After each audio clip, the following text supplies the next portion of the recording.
Oi, galera, tudo bom?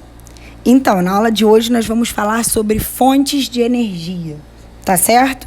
Então, bora lá. Para iniciar o assunto, a gente precisa definir o conceito de matriz energética, que é o conjunto de fontes de energia disponíveis para movimentar a economia de um país ou uma região. É extremamente importante que um país tenha sua matriz energética diversificada. Por quê, pessoal? Pois, caso ocorra algum tipo de intercorrência em uma das fontes, como a ausência de chuvas que vai reduzir a produtividade de uma hidrelétrica, esse país vai poder contar com outras fontes para manter o abastecimento energético das suas atividades. Um elemento muito importante e que precisa ser destacado é a diferença entre matriz energética e matriz elétrica, que vocês costumam confundir muito e acharem que é praticamente a mesma coisa. A matriz energética é bem mais ampla e utilizada para movimentar diversos tipos de atividade por meio da produção de energia de variadas origens. Por outro lado, a matriz elétrica é o conjunto de fontes de energia utilizadas para a produção especificamente de energia elétrica. No Brasil, a principal fonte de energia elétrica que a gente tem é a hidráulica. Já na China, a gente vê que existe uma forte dependência em relação às termoelétricas, que produzem energia por meio da queima de combustíveis, como, por exemplo, o carvão mineral, que é um recurso bastante abundante no país.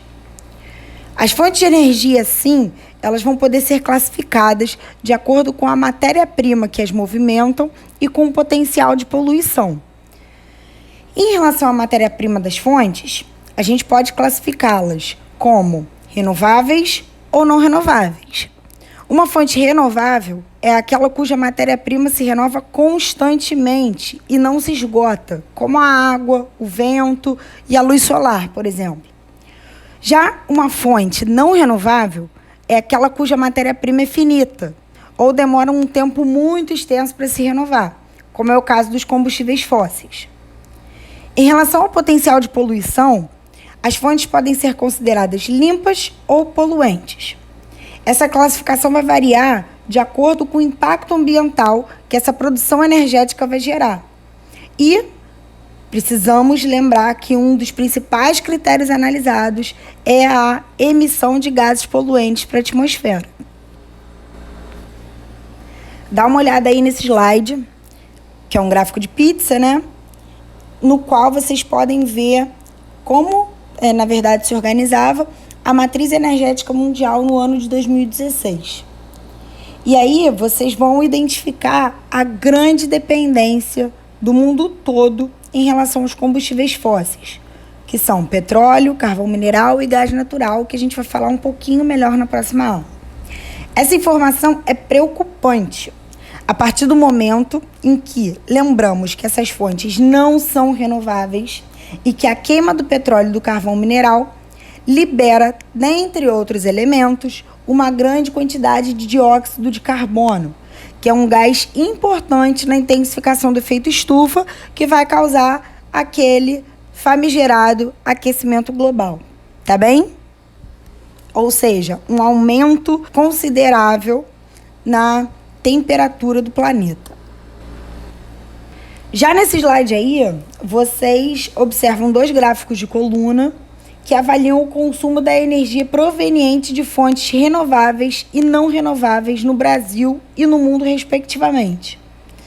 Assim, galera, nós observamos a dependência do Brasil em relação aos recursos energéticos não renováveis. Ou seja, apesar da dependência ainda ser alta, é bem menor no comparativo com a escala mundial.